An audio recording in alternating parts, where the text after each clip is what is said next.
Hello everyone, I'm Wendell Jones and welcome to this edition of the program Jones and Company.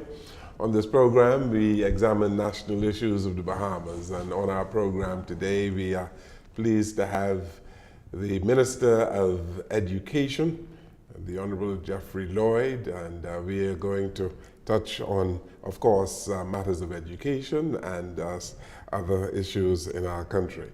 Minister Lloyd, good to see you again. Wonderful to be here, Wendell. It's really a pleasure, always a pleasure. Yes, how are things going in the Ministry of Education? We see that the Bahamas Union of Teachers seem to have a couple of issues with respect to C.H. Reeves. Is that being resolved? Yes, being resolved. This past Friday, Mr. Jones, this past Thursday, well, let me say earlier there was the filing of a trade dispute, which began its conciliation process on Thursday past. And we, obviously are in the process now of addressing the concerns of the union, and we'll come to a satisfactory and amicable solution. The union represents the most important for us lieutenants in our system, teachers. Mm-hmm. The system doesn't work without teachers, Mr. Jones. Mm-hmm. And the Ministry of Education is minded to make sure that our teachers are in a safe, productive, and enhanced learning environment.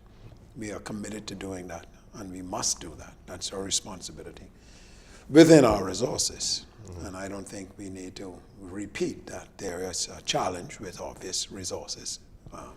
We don't have the capacity, financial that is, at this time, to provide for the repairs that we need in all of the schools, the upgrades and the rebuilding exercise that we want to undertake.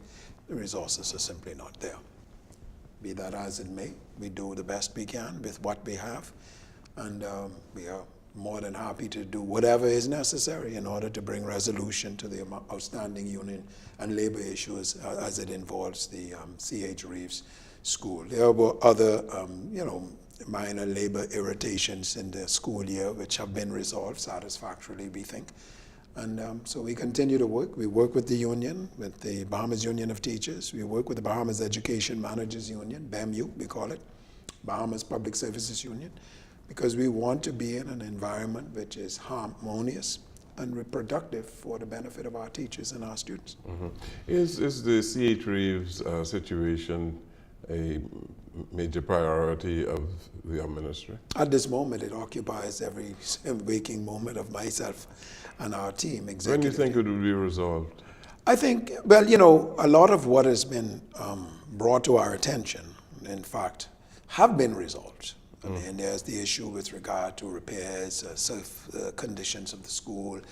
One of the buildings that has just been completed this past summer had yet not been occupied. We have been working with the Ministry of Works, who is in fact essentially our contractor, to see that that matter is addressed. We thought we had it addressed a week ago, but we found that there was a problem with the electrical system. That is now, again, like I say, on Friday past of this week, that matter is, we have been assured, will be addressed, so that teachers now can utilize those 13 brand spanking new classrooms. There were issues raised by the teachers with respect to mold. We brought in the public analysts. Molds which were identified proved to be of no challenge, difficulty, threat to the safety of the teachers. You understood that? They were obviously not satisfied. They wanted an independent, they call it independent assessor to come in and do further testing. As far as we are concerned, the public analyst is an independent assessor. He neither takes the side of the ministry or any other government department or a third party like the union. So we are satisfied. But again, in faith, good faith, we decided, okay, we will have an independent assessor come in and do the evaluation, which we have done. The results were supposed to be in our hands this past Friday, and we when get them, we will investigate and see. But we are satisfied that the environment at C.H. Reeves is safe for human habitation. That is teachers, support staff, as well as students. You seem to have quite a number of challenges in the Ministry of Education. I'm sure you inherited a whole lot of them. And are you satisfied that you are making good in terms of the pace of resolving these challenges? I'm no, I'm not satisfied with the pace, Mr. Jones, no. Please understand, I come out of the private sector, okay? You and I, we have come out of the private sector. When Wendell Jones gives a command that certain matters be addressed, those matters are addressed pretty expeditiously, all right? And that's the ethic under which I have been trained and operated these past many years in the private sector. That's not the way the government works. It takes a little bit longer. In fact, it takes much longer than is satisfactory to me. And it's not only dissatisfying to me, unsatisfactory to me, it is unsatisfactory to a host of individuals. That is why we are cast as 122 or whatever we are with the ease of doing business, the difficulty and challenge in getting things done. So no, it's not certainly nowhere close to what I am satisfied in terms of the pace. I accept the system. We are working, again, feverishly to address whatever is required in order to make our systems responsive, and I've said this repeatedly, our systems responsive to the aspiration and needs of the Bahamian people in this 21st century. What was accepted, Mr. Jones, when you and I started ZNS back in 1974 cannot obtain today. It's just not that way. Our people, first of all, deserves a responsiveness that we are not obviously getting at this time. And our people demand a responsiveness that they are not getting. So you've got issues, say for instance, with, again, let me give you an example. So we have this issue with the brand new school block at C.H. Raves, okay? When that building was completed, it should have been completed. Completed means it's now ready for occupancy. It wasn't, all right? So we now had to recalibrate ourselves, working with the other agencies of government to see that it gets completed. This is now coming on 3 months into the school year, and it's just now coming to a completion. Unsatisfactory. However, this is what it is. It's no point in looking back and pointing fingers and complaining and so on. This is what it is. Let's get the matter addressed. When the Free National Movement came to power a year and a half ago, you met many challenges. Your expectation in terms of dealing with these challenges, you obviously believe that you would have been able to deal with these expeditiously and fix the system.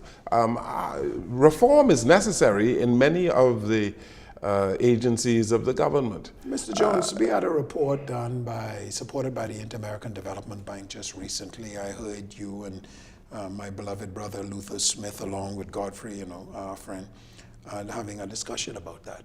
At 19% efficiency, Mr. Jones. Public sector, that is 19% efficient. 19% efficient, Mr. Jones. That says everything. Yeah, how can you reverse that? I mean... Well, you have to reverse it. You reverse it one step at a time. You can't eat the elephant all one time. You can't eat a plate of food all one time. You reverse it one step at a time. You reverse it by, first of all, putting in place, as the Prime Minister did, the Prime Minister Delivery Unit. We are putting that in. That has been put in place now to get things done. We are putting in place now the reform unit within the Prime Minister's office, headed by Ms. Elise Delancey. They just came back from a visit to Estonia, supported by the Estonian government and the Inter-American Development Bank, looking at how you make government more efficient. That's only a month old. Those steps are now being taken in order for you to do that. The Ministry of Public Works, the Department of Public Service, through the Minister, Honorable Brent Roll, has requested of all cabinet ministers a human audit as to what is precisely needed in your ministry so that your ministry can be more effective. Take a look at your processes. The Ministry of Finance has said, you look at your processes and see how those processes can be made more responsive and more efficient. You have in the Ministry of Education, for instance, too long a time for people who do work for the ministry, school repairs and others, to get paid. It's as simple as that. I have given a directive to the financial controller and say, listen, whatever number of steps it is, let's say it's 8 steps. Why can't it be 7, 6? Why can't it be 5? Show me why it cannot be 5. And many of them, as you do the review, you find it's not necessary. or the time frame in which it is to be addressed is too long. But guess what, Mr. Lloyd? And so the point is, these things are being done. Yeah, but I've had discussions with other ministers, ministers responsible for the public service in the last administration. And for the last 20 years, I've been doing shows and talking about these same things. Next year would be the 25th anniversary of this show, Jones and Company. 25 years. Congratulations. But the point I want to make is that ministers responsible for the public service, ministers responsible for education, we have spoken to a number of them over the last 25 years. Mm-hmm. They say the same thing you say, that we are working on it, we have these systems in place, we are dealing with reform, but these things never happen. Give the public an assurance that in your ministry, by a certain time, you're going to see these reforms. Let me give you an example, Mr. Jones, and you're absolutely right, except I cannot speak for previous administration that are going to talk about this. We have a culture in our society. There's a culture. I'm proud of you the way that you've addressed this culture of what you describe as mediocrity. Okay? There doesn't seem to be in the society, and the society, the public sector is only a microcosm of the society. These are the same people who come out of your churches and so on and so forth. There doesn't seem to be a sense of urgency with regard to the lives of people. The file that sits on your desk is not a collection of paper. It's somebody's life, it's somebody's career, it's somebody's compensation. And what I find across the system, it's not just the public sector, it's the private sector as well, that there doesn't seem to be a sense of urgency in getting things done and making sure that you, Mr. Jones, or whomever the client may be, is satisfied at the end of the day with the response that you need and deserve. I don't sense that. Okay? Now, it's a collective community society effort that we must undertake across the system. It's a collective effort. I go into some commercial enterprises and I find the laissez-faire, lethargic movement of people in the provision of customer service. And I'm thinking to myself, my goodness, I wonder if you appreciate and understand that I don't have to come here. I can go elsewhere. I'm not so sure our people appreciate and understand that, we are in the business of competition, financial services. We are in the business of competition, tourism-wise. People don't have to come to the Bahamas.